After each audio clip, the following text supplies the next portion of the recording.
ನಮಸ್ಕಾರ. Fortune TV ವೀಕ್ಷಕರಿಗೆ ಎಲ್ಲರಿಗೂ ಕೂಡ ಮೊದಲನೇದಾಗಿ ಈ ದಿನದ ಶುಭಾಶಯವನ್ನು ಹೇಳ್ತಾ, ಇದು ದಕ್ಷಿಣ ಕನ್ನಡ ಜಿಲ್ಲೆಯ ಸುಳ್ಯ ತಾಲೂಕಿನ ನಗರದಲ್ಲಿ ಇತ್ತೀಚೆಗಷ್ಟೇ ನಾವು ಜನಮತವನ್ನು ಕೇಳಿದ್ವಿ. ಆದರೆ ನಗರದ ಹೊರಭಾಗದಲ್ಲಿರ್ತಕ್ಕಂತಹ ಹಳ್ಳಿಯ ಪ್ರದೇಶದ ಜನರ ಮನಸ್ಸಲ್ಲಿ ಈ ಬಾರಿಯ ಮಹಾ ಚುನಾವಣೆಯ ನಿಟ್ಟಿನಲ್ಲಿ ಯಾರ ಪರವಾಗಿ ತಮ್ಮ ಮತವನ್ನು ಚಲಾಯಿಸುವುದಕ್ಕೆ ರೆಡಿಯಾಗಿದ್ದಾರೆ ಅನ್ನೋದನ್ನು ಮತದಾರ ಬಂಧುಗಳಲ್ಲಿ ಕೇಳೋಣ.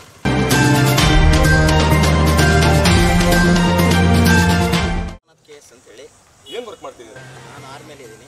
ಈ ಬಾರಿ ನಿಮ್ಮ ಮತವನ್ನು ಯಾರಿಗೆ ಹಾಕಬೇಕಂತ ಯೋಚನೆ ಮಾಡಿದ್ದಾರೆ?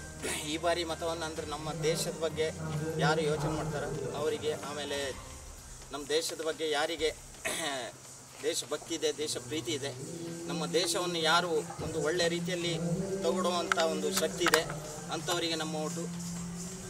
ಅಂದರೆ ಈಗಿನ ಪರಿಸ್ಥಿತಿಯಲ್ಲಿ ನೋಡಬೇಕಾದ್ರೆ ನಮ್ಮ ಆರ್ಮಿಗಾಗಲಿ ಮತ್ತು ನಮ್ಮ ದೇಶಕ್ಕಾಗಲಿ ಅಂದರೆ ಮೋದಿಯವರು ಒಂದು ಒಳ್ಳೆಯ ಅಭ್ಯರ್ಥಿ ಅಂತೇಳಿ ನಾವು ಅಂದರೆ ನಮ್ಮ ಮನಸ್ಸಲ್ಲಿದೆ, ಎಲ್ಲ ಆರ್ಮಿಯವರ ಮನಸ್ಸಲ್ಲಿ ಕೂಡ ಇದೆ.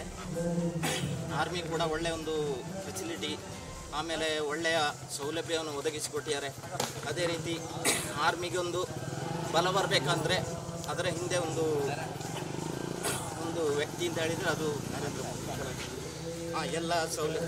ಎಲ್ಲ ಸವಲತ್ತುಗಳನ್ನು ನಮಗೆ ಅಂದರೆ ನಂದು 24 ವರ್ಷ ಸರ್ವಿಸ್ ಆಯಿತು. ಈಗ ನಾನು ಕಂಡ ಪ್ರಕಾರ ಈಗ ಒಂದು 5-6 ವರ್ಷದ ಮೇಲೆ 5 ವರ್ಷದ ಮೇಲೆ ನಮಗೆ ಅಂದರೆ ಒಳ್ಳೆ ಫೆಸಿಲಿಟಿಯನ್ನು ಕೊಟ್ಟಿದ್ದಾರೆ. ಓಕೆ, ಆದರೆ ನೀವು ಓಪನ್ ಆಗಿ ನಾನು ಇದೇ ಒಂದು ಪಕ್ಷಕ್ಕೆ ಮತವನ್ನು ಹಾಕ್ತೇನೆ ಅಂತ ಹೇಳೋದಿಲ್ಲ. ಆದರೂ ಕೂಡ ನಮ್ಮ ಒಂದು ಸೈನಿಕರ ರಕ್ಷಣೆಯ ನಿಟ್ಟಿನಲ್ಲಿ ನೋಡ್ತಾ ಇದ್ರೆ ನರೇಂದ್ರ ಮೋದಿ ಅವರು ನಮಗೆ ಒಂದು ಒಳ್ಳೆ ರೀತಿಯಲ್ಲಿ ಹೆಲ್ಪನ್ನು ಮಾಡಿದ್ದಾರೆ.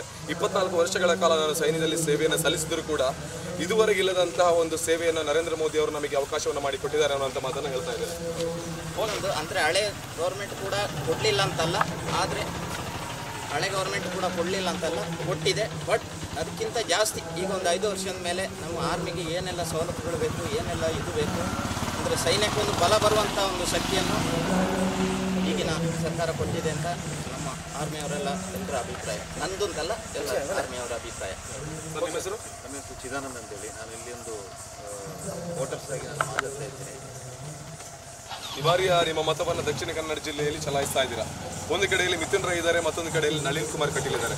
10 ವರ್ಷಗಳ ಕಾಲ ಸಂಸದನಾಗಿ ಕೆಲಸ ಮಾಡಿರ್ತಕ್ಕಂಥ ನಳಿನ್ ಕುಮಾರ್ ಕಟೀಲ್ ರವರಿಗೆ ಈ ಬಾರಿಯ ಮತವನ್ನು ಹಾಕ್ತೀರಾ, ಅಥವಾ ಹೊಸದಾಗಿ ಯುವ ನಾಯಕನಾಗಿ ಆಯ್ಕೆ ಆಗಿರ್ತಕ್ಕಂಥ ಮಿಥುನ್ ರೈ ಅವರಿಗೆ ಮತವನ್ನು ಹಾಕ್ತೀರಾ? ನಾನು ಈ ಸಲ ಮೋದಿ ಪರವಾಗಿ ನಾನು ಮತವನ್ನು ಚಲಾಯಿಸಬೇಕೆಂದಿದ್ದೆ. ಈ ಸಲ ಇಲ್ಲಿ ಸುಳ್ಯ ದಕ್ಷಿಣ ಕನ್ನಡದಲ್ಲಿ ನಳಿನ್ ಕುಮಾರ್ ಕಟೀಲ್ ಅವರು ನಿಂತಿದ್ದಾರೆ. ಅವರಿಗೆ ನನ್ನ ಮತವನ್ನು ನಾನು ಹಾಕಬೇಕು ಅಂತ ತೀರ್ಮಾನಿಸಿದೆ.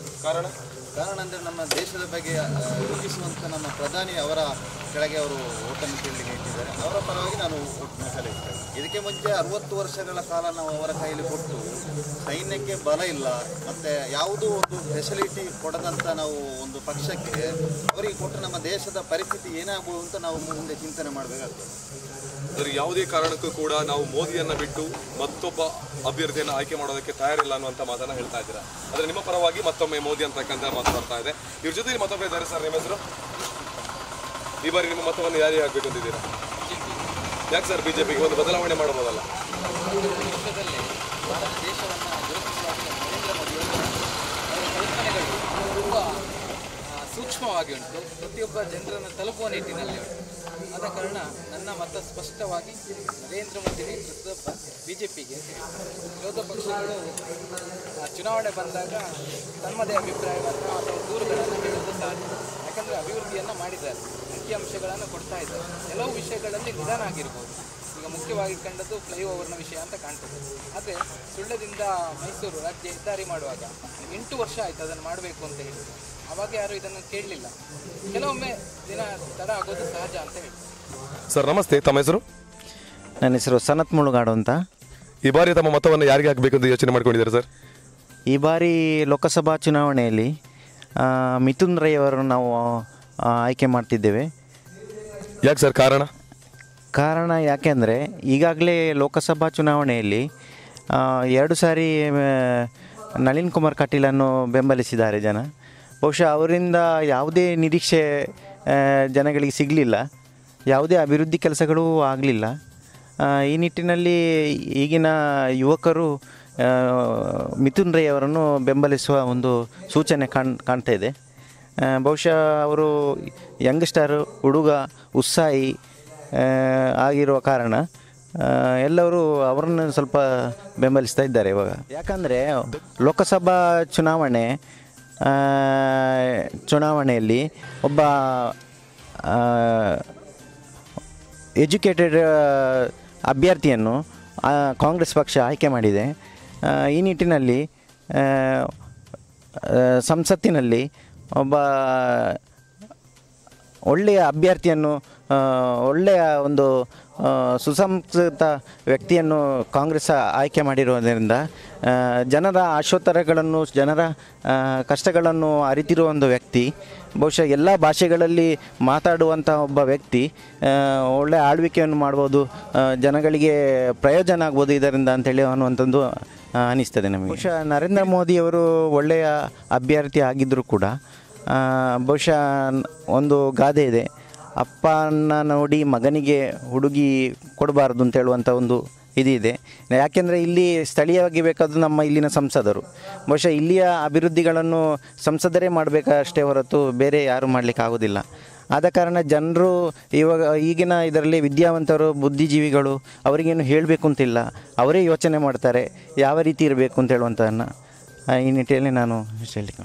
ನಿಮ್ಮ ಪ್ರಕಾರ ಹೇಳುವುದಿದ್ರೆ ಇವಾಗ ಕೇಂದ್ರದಲ್ಲಿ ನರೇಂದ್ರ ಮೋದಿ ಬೇಕು, ನಮ್ಮ ದಕ್ಷಿಣ ಕನ್ನಡ ಜಿಲ್ಲೆಯಲ್ಲಿ ಮಿಥುನ್ ರೈ ಬೇಕು ಅಂತ ಹೇಳ್ತಾ ಇದ್ದೀರಾ? ಹೌದು, ಖಂಡಿತ ಮಾಡ್ಬೋದು. ಹೊಸ ಅಭ್ಯರ್ಥಿ ಆದ ಕಾರಣ ಅಭ್ಯರ್ಥಿಗೆ ಉತ್ಸಾಹ ಇರ್ತದೆ. ಬಹುಶಃ ಅವರು ಅತ್ಯಂತ ಹೆಚ್ಚಿನ ರೀತಿಯಲ್ಲಿ ಪ್ರಚಾರವನ್ನು ಪಡೆದುಕೊಂಡಿದ್ದಾರೆ ಮಿಥುನ್ ರೈ ಅವರು. ಬಹುಶಃ ನೀವು ಒಂದು ಸಣ್ಣ ಉದಾಹರಣೆ ತಗೊಳ್ಬೋದು. ಬಲ್ಪ ಆದರ್ಶ ಗ್ರಾಮ, ಬಹುಶಃ 16 ಕೋಟಿ ಅವರ ಪ್ಯಾಂಪ್ಲೆಟಲ್ಲಿದೆ. 16 ಕೋಟಿ ರೂಪಾಯಿಗಳನ್ನು ಬಲ್ಪ ಗ್ರಾಮಕ್ಕೆ ಹಾಕಿದ್ದಾರೆ, ಸಂಸದರ ಆದರ್ಶ ಗ್ರಾಮಕ್ಕೆ. ಬಹುಶಃ ಅಲ್ಲಿ ಯಾವ ಕಾರ್ಯಕ್ರಮಗಳು ಆಗಲಿಲ್ಲ. 1-2 ಕಾಂಕ್ರೀಟ್ ರಸ್ತೆಗಳನ್ನು ಬಿಟ್ಟರೆ, ಚಿಕ್ಕ ಪುಟ್ಟ ಅನುದಾನಗಳನ್ನು ಬಿಟ್ಟರೆ 16 ಕೋಟಿ ಅಂತ ಅವರ ಪ್ಯಾಂಪ್ಲೆಟಲ್ಲಿ ಹಾಕಿದ್ದಾರೆ. ಬಹುಶಃ ಈ 16 ಕೋಟಿ ಅನುದಾನ ಎಲ್ಲಿ ಏನಾಯಿತು ಅಂತ ಹೇಳುವಂಥದ್ದು ಪ್ರಶ್ನೆಯಾಗಿ ಉಳಿದಿದೆ. ಬಹುಶಃ ನಿಮ್ಮ ಸುಳ್ಯ ತಾಲೂಕಿನ ಪ್ರತಿಯೊಬ್ಬ ಗ್ರಾಮಸ್ಥರು ಕೂಡ ಅದನ್ನೇ ಬಿಂಬಿಸ್ತಾ ಇದ್ದಾರೆ. ಬಹುಶಃ ಅದಕ್ಕೆ ಸೂಕ್ತ ಉತ್ತರ ಅವರು ಕೊಟ್ಟರೆ ಒಳ್ಳೆಯದು. ಕುಮಾರ್ ಕಟೀಲ್ ಅವರಿಗೆ. ಯಾಕೆ ಸರ್ ನಳಿನ್ ಕುಮಾರ್ ಕಟೀಲ್? ಯಾಕಂದರೆ ಮೋದಿಯವರ ದೂರದೃಷ್ಟಿ ಮತ್ತು ಅವರು ಮಾಡಿದಂಥ ಕಾರ್ಯಗಳನ್ನು, ಮತ್ತು ನಳಿನ್ ಕುಮಾರ್ ಕಟೀಲ್ ಅವರು ಇಲ್ಲಿ ನಮ್ಮ ಸಂಸದರಾಗಿ 10 ವರ್ಷದಿಂದ ಉತ್ತಮ ಕಾರ್ಯವನ್ನು ಮಾಡ್ತಾ ಇದ್ದಾರೆ.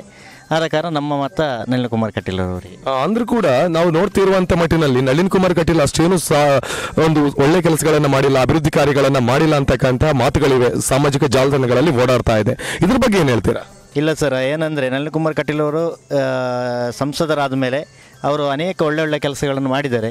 ಹಾಗೆ ಕೆಲವು ಕೆಲಸಗಳು ಯಾವುದು ಆಗಿಲ್ಲ ಅದರ ಬಗ್ಗೆ ವಿರೋಧಿಗಳು ಸ್ವಲ್ಪ ಅದರ ಬೊಟ್ಟು ಮಾಡಿ ತೋರಿಸ್ತಾ ಇದ್ದಾರೆ. ಈಗ ಫ್ಲೈಓವರ್ ಆಗಲಿ ಅದಾಗಲಿ ಯಾವುದೋ ಕೆಲವು ವಿಷಯಗಳಲ್ಲಿ ಅವರ ಬಗ್ಗೆ ಗೂಬೆ ಕೂರಿಸುವಂಥ ಇದು ಮಾಡ್ತಾ ಇದೆ. ಅಂದರೆ ಅವರು ಖಂಡಿತ ಅವರು ಬಂದ ಕೆಲಸವನ್ನು ಈಗ ಉತ್ತಮ ರೀತಿಯಲ್ಲಿ ನಮ್ಮ ಸೈಡ್ ಕಡೆ ಮಾಡಿದ್ದಾರೆ. ಹಾಗೆ ಇನ್ನೊಂದು 5 ವರ್ಷದ ಇದರಲ್ಲಿ ಮೋದಿಯವರ ಉತ್ತಮ ಆಡಳಿತದಲ್ಲಿ ಪುನಃ ಅವರು ವಿಜಯಾಗಿ ಬಂದರೆ ಉತ್ತಮ ಕೆಲಸ ಮಾಡ್ತಾರೆ ಎಂಬುದು ನಮ್ಮ ಒಂದು ಆಶಯ ಅಷ್ಟೆ. ಒಂದು ಕಡೆಯಲ್ಲಿ ಮಿಥುನ್ ರೈ ಅವರು ಒಂದು ಒಳ್ಳೆ ರೀತಿಯ ಪ್ರಚಾರ ಕಾರ್ಯಗಳನ್ನು ಮಾಡ್ತಾ ಇದ್ದಾರೆ, ಯೂತ್ ಇದ್ದಾರೆ, ಅವರ ತಲೆಯಲ್ಲಿ ಕೂಡ ಒಂದು ಒಳ್ಳೊಳ್ಳೆ ಐಡಿಯಾಸ್ಗಳಿರ್ಬೋದು. ದಕ್ಷಿಣ ಕನ್ನಡ ಜಿಲ್ಲೆಯನ್ನು ಇದೇ ರೀತಿ ನಾನು ಮಾಡಬೇಕಂತದ್ರ ಬಗ್ಗೆ ಯಾಕೆ ಒಂದು ಸಾರಿ ನಾವು ಮಿಥುನ್ ರೈ ಅವರಿಗೆ ಅವಕಾಶವನ್ನು ಕೊಟ್ಟು ನೋಡಬಾರ್ದು? ಅಲ್ಲ, ಮಿಥುನ್ ರೈ ಅವರು ಉತ್ತಮರು, ಅವರು ಎಜುಕೇಟೆಡ್, ಅದನ್ನೆಲ್ಲ ನಾನು ಒಪ್ಪಿಕೊಳ್ತೇನೆ. ಆದರೆ ನಾವು ಅಂದರೆ ಮೋದಿ ಪಕ್ಷ ಸಿದ್ಧಾಂತವಾಗಿ ನಮಗೆ BJP ಮತ್ತು ನಳಿನ್ ಕುಮಾರ್ ಕಟೀಲ್ ಅವರಿಗೆ ನಾವು ಹಾಕ್ತಾ ಇದ್ದೇವೆ.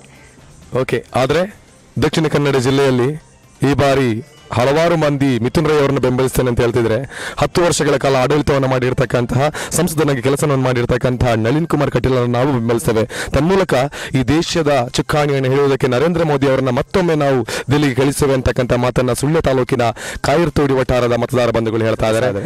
ಕ್ಯಾಮರಾಮ್ಯಾನ್ ಸಿದ್ದು ಜೊತೆ ನಾನು ವಿಖ್ಯಾತ್ ಸುಳ್ಯ.